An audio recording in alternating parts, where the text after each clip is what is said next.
بسم اللہ الرحمن الرحیم۔ السلام علیکم ورحمۃ اللہ وبرکاتہ۔ امید کرتے ہیں تمام دوست احباب خیر خیریت سے ہوں گے۔ دوستو، کل کے سبق میں ہم تختی نمبر 11 کے اندر دو قاعدے پڑھا چکے ہیں۔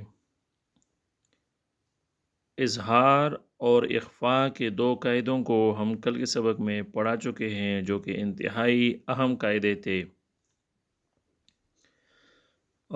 جن کا جو ہے قرآن کے سمجھنے میں اور قرآن کے سیکھنے میں بہت رول ہوتا ہے۔ تو آج بھی اسی تختی نمبر 11 کا ہی دوسرا حصہ ہے، اور آج بھی ہم را متحرک اور را ساکن کے 10 قواعد کے بارے میں بتلائیں گے۔ را متحرک اور را ساکن کے 10 قواعد کو آج ہم آپ لوگوں کو سکھائیں گے اور پڑھائیں گے۔ تو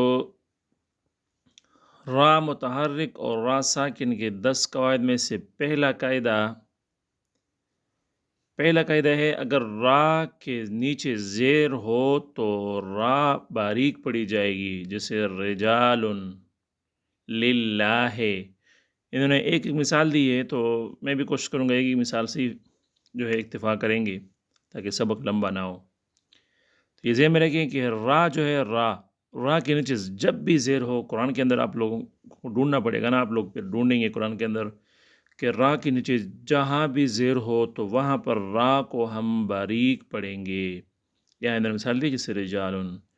دوسرا قاعدہ ہے، را ساکن سے پہلے زیر ہو تو را ساکن باریک پڑھی جائے گی، بشرطے کہ را ساکن کے بعد اسی کلمے میں حروف مستعلیہ خا، صاد، ضاد، غین، طا، قاف، ظا میں سے کوئی حرف نہ ہو، جیسے مریتن۔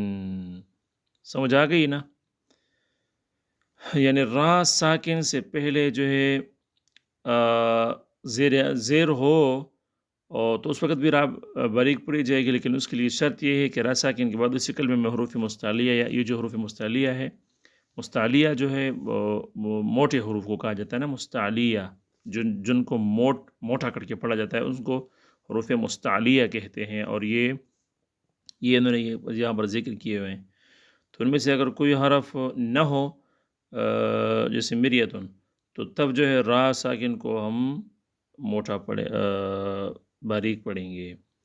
تیسرا قاعدہ، را ساکن سے پہلے یا ساکن ہو تو را ساکن باریک پڑھی جائے گی، بشرطے کہ را ساکن کے بعد اسی کلمے میں حروف مستعلیہ میں سے کوئی حرف نہ ہو، جیسے خبیر۔ حروف مستعلیہ آپ نے پچھلے دیکھ لیے۔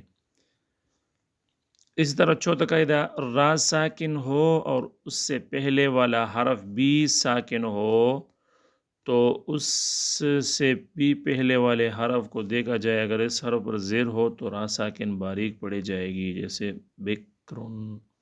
یہ قاعدے آپ لوگوں نے ذہن میں رکھنے ہیں۔ پانچواں قاعدہ، را کے اوپر زبر یا پیش ہو تو را پر پڑھی جائے گی، جیسے ربک، زبر کی مثال ہے، ربما یہ پیش کی مثال ہے۔ چھٹا قاعدہ، را ساکن سے پہلے زبر یا پیش ہو تو را ساکن پر پڑھی جائے گی، جیسے بردن، بردن، را ساکن پر پڑھی جائے گی، یہاں پر جو ہے ہم اس کو موٹا کر کے پر کر کے پڑھیں گے، جیسے بردن، زبر کی مثال، اور اسی طرح قرآن، پیش کی مثال، قرآن۔ اچھا، ساتواں قاعدہ، را ساکن ہو اور اس سے پہلے والا حرف بھی ساکن ہو تو اس سے بھی پہلے والے حرف کو دیکھا جائے گا، اگر حرف زبر یا پیش ہو تو را ساکن پر پڑھی جائے گی، جیسے لیلۃ القدر، لیلۃ القدر، زبر کی مثال، یہ بکم العسر، عسر، عسر، پیش کی مثال، تو اس کو اس طرح بھی موٹا کر کے پڑھیں گے۔ آٹھواں قاعدہ، را ساکن سے پہلے زبر عارضی ہو تو را ساکن پر پڑھی جائے گی، جیسے ارجع، ارحم، ارتبتم۔ تو یہ 8 قاعدے یہاں پر ہے۔ جیسے ارجع، ارحم اور ارتبتم، ان تمام جگہوں پر را ساکن پر ہوگی، اس سے پہلے جو ہے ہم وہ پڑھیں گے۔ اچھا، 9واں قاعدہ یہ ہے کہ را ساکن سے پہلے زیر ہو، لیکن زیر دوسرے کلمے میں ہو تو بھی را ساکن پر پڑھی جائے گی، جیسے منر تضا، منر۔ اب دیکھو را جو ہے یہاں پر نون کے نون اور الف کے بعد را ہے نا، لیکن یہ جو نون ہے یہ ایک اور کلمے میں ہے، اور ارتضا یہ را یہ دوسرے کلمے میں ہے، کیونکہ من الگ کلمہ ہے اور ارتضا الگ کلمہ ہے۔ تو را ساکن سے پہلے زر ہو لیکن دوسرے کلمے میں ہو تو بھی را ساکن پر پڑھی جائے گی۔ یہاں پر انہوں نے دو مثالیں دی ہیں، من ارتضا استرب ارجعون، رب ارجعون۔ 10واں قاعدہ، را ساکن کے بعد اسی کلمے میں حروف مستعلیہ میں سے کوئی حرف تو ہو تو را ساکن ہر حال میں پر پڑھی جائے گی۔ دیکھو پہلے وہ ہم نے کہا تھا کہ مستعلیہ نہ ہو تو اس وقت ہم باریک پڑھیں گے، لیکن یہاں پر مستعلیہ ہو تو را کو پر پڑھیں گے۔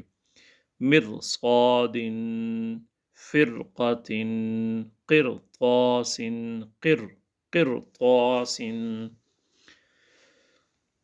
تو یہ آپ لوگوں نے ذہن میں رکھنا ہے، یہاں پر نیچے لکھا ہوا ہے کہ نوٹ امالہ کی را ایسے پڑھی جائے گی جیسے قطرے کی را۔ تو سامعین، یہ آپ لوگوں نے یہ انتہائی اہم قاعدے ہیں، یہ آپ لوگوں نے لازمی جو ہے ذہن میں رکھنے ہیں اور لازمی یاد کرنے ہیں۔ سبق انتہائی توڑا سبق ہے، یہ صرف 7 منٹ کا سبق ہے، لیکن ہے بہت اہم سبق۔ قرآن کے اندر ان قاعدوں کا بھی بہت اہم رول ہے، تو اس لیے آپ لوگوں نے خوب اس پر محنت کرنی ہے، پریکٹس کرنا ہے اور یاد کرنا ہے۔ تو آج کا سبق اتنا ہی ہے، ملتے ہیں کل، تب تک کے لیے اجازت دیجیے، اللہ